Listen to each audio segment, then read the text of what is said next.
That is not the right promo. I am Jay Rosenthal. That's Ryan and Mario from MariMed. You guys are not from Kronos. You're from MariMed. That is completely my fault on my end. I apologize for that. We'll get the right promo up when we edit after the live. This is live streaming today, so all errors are completely my fault. So Ryan and Mario, my apologies for that, but welcome. Thank you, Jay. Great to see you again. It's your moment. Yeah, thank you. It's your moment to shine, not Mike from Kronos. He reported his earnings, I think, last week. But you guys reported them this week. Who wants to give the first go? Maybe Mario, you give us the sort of top line, and then we'll do some diving into sort of what you guys reported.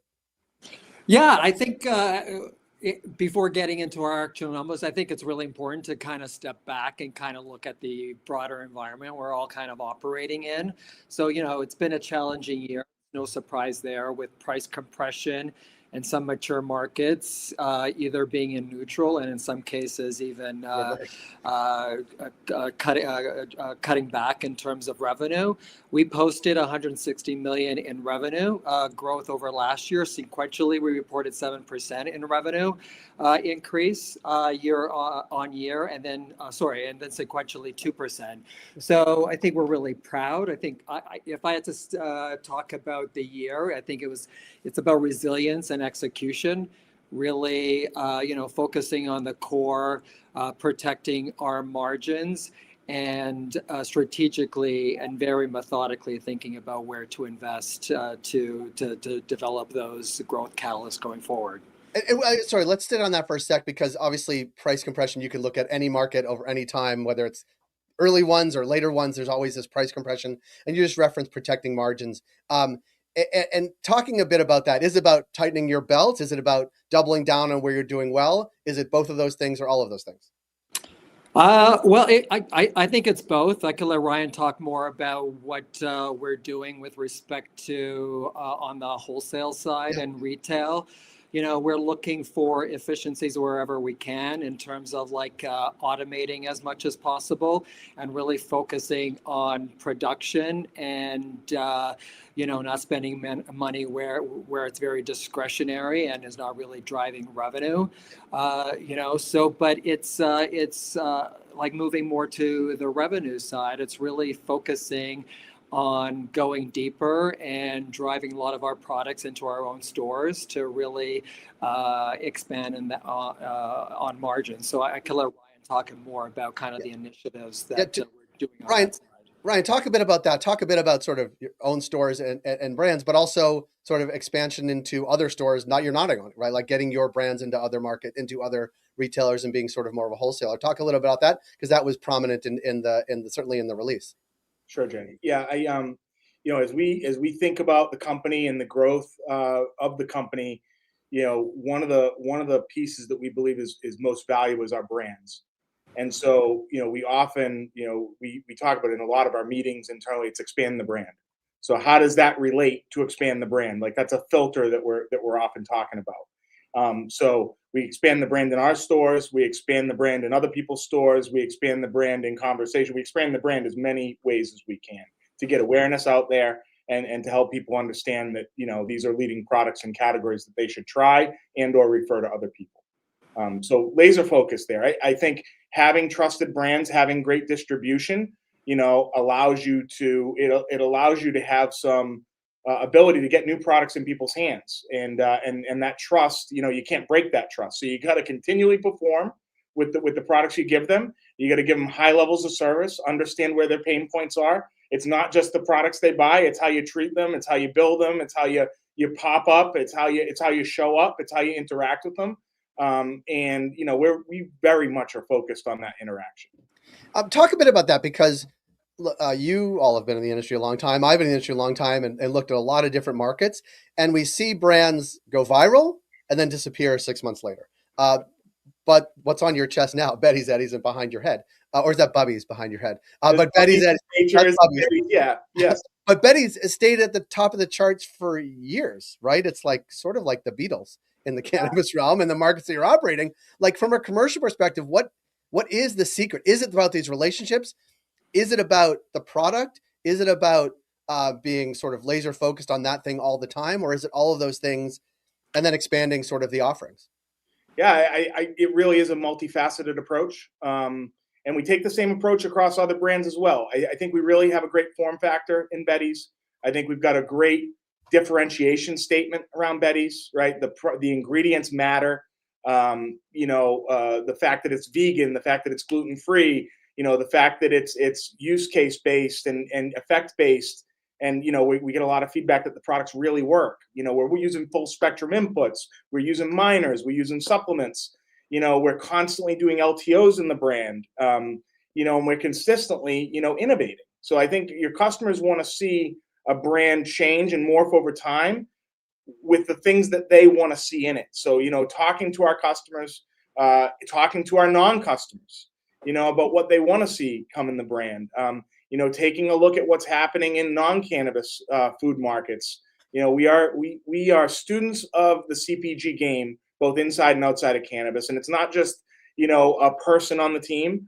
There are groups of teams from marketing to operations to our R&D team to the sales team. And, those folks interoperate very well and talk often and communicate, and ideas come from every angle of this company.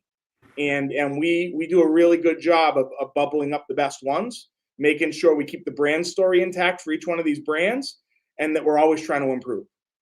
And that's that can be challenging across different markets where you have different operating structures. And I've heard, I'll give shout out to Brian Fields from the Dime podcast. If you really want to hear a deep dive about how to keep brand and inputs consistent across markets, you can hear Ryan do a deep dive on, was it a bomb bag? Is that the word you used? Yeah. See, I listen to other people's podcasts. I will shout out Brian right now, but a bit of that hyper focus on the consistent products in different markets makes a huge difference when you're trying to work in all these different markets, but also provide the same products, in Maryland that you do in Massachusetts, that you do in Ohio. Like that laser focus pays off, I would imagine, when you talk to people about your brands.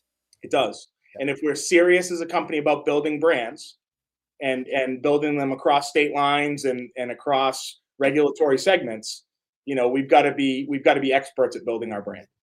Yeah. And I would add to that, Ryan and team, they do an amazing job in terms of obviously building relationships with our partners, and then getting our brands in the store. But it comes down to the quality and the reputation, right? At the end of the day, it's about word of mouth in terms of our consumers. And I constantly hear, regardless of where they're buying the product, that it tastes great, and I don't always taste the same, and they always get to have the same effect in terms of they rely on our products, whether it's for pain or whether it is for sleep. So having that word of mouth is huge. Yeah. I want to talk about that because obviously MariMed is an MSO, suggesting multi-states, but not every state is the same. And there must be different calculations based on state regulatory structure, what the licenses look like. And I want maybe both of you to chime in on sort of the call to sort of exit out of Missouri, but also doubling down on places like Ohio and Delaware. Like, talk a bit about what goes into a decision like that. And is it, Ryan, as you described, like everybody at the company saying, we have a thought about this, we either can't get our brands to enough retailers to do X, or is it this place is too expensive to do Y, or the competition looks like this, or is it all of those things that you're at a big board meeting, right? Pros and cons on a board. That's my simple way of thinking about it. Or is it all of those things, right? Because you are a publicly traded company, you have to think about where you're going to be able to double down and do best. I can take the first shot at that, Mario. I mean, I think to answer it directly, Jay, I think we take forecasting internally very seriously and take expectations that we set for ourselves very seriously internally. And, Missouri, quite frankly, wasn't meeting those expectations. It was becoming a drag on our business. And so, I give a lot of credit to folks that were involved in that decision to, it's never a great thing to open up a market and then close that market. But it is the responsible thing to do by our shareholders and for the future growth of the company. So I feel really good about the decision we made.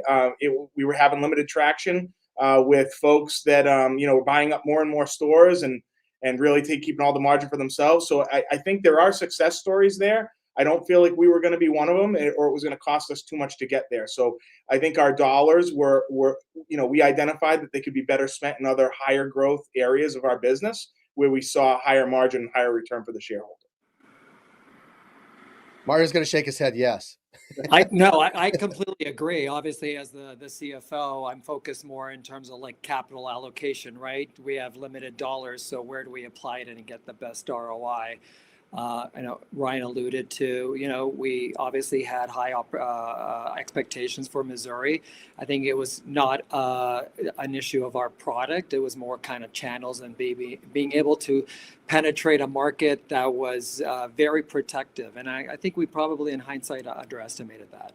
Yeah. Is it, are there ways to even estimate it properly? Right. It's not as if the market has 20-year history where you've seen people come and go. Everybody is less than 5 years old, right? Like, is that unique to cannabis? I mean, you could, people launch, Coca-Cola launches products all the time, and many of them are successful, but many of them fail, right? Like, is it unique to cannabis because we don't have a 20-year run rate of data and launching new products and new markets, or is it every market is so unique because it's sort of insular to that state? I think we see a lot of similarities between markets, and I think there are a couple oddball states out there, and I think in terms of the way that we go to market, I think Missouri is a little bit more unique, and maybe we didn't calculate as much of that uniqueness into our plan as we would going forward. But I do think we try and find the similarities across markets, and then the major differences, and we track those internally and talk about them often. So I do think we know where we play well. We do like markets that have both med and rec. Because we feel like we have good product offerings on both sides of that and good differentiation. I think there's growth in the existing markets where we've already deployed assets and resources. So to fill those out and make sure we're maximizing our opportunity on revenue and margin is core to our success. Yeah, I want to ask about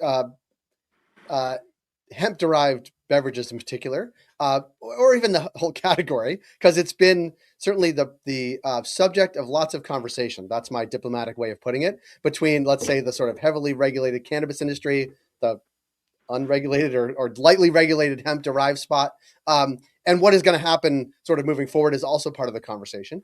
Talk a bit about sort of where MariMed falls in that, why it makes sense in some cases and not, either from a brand perspective or a company perspective or both. And I guess what looks ahead for 2026 with sort of uncertainty, I guess, at the federal level. I would say, and Mario, if you want to hop in, feel free.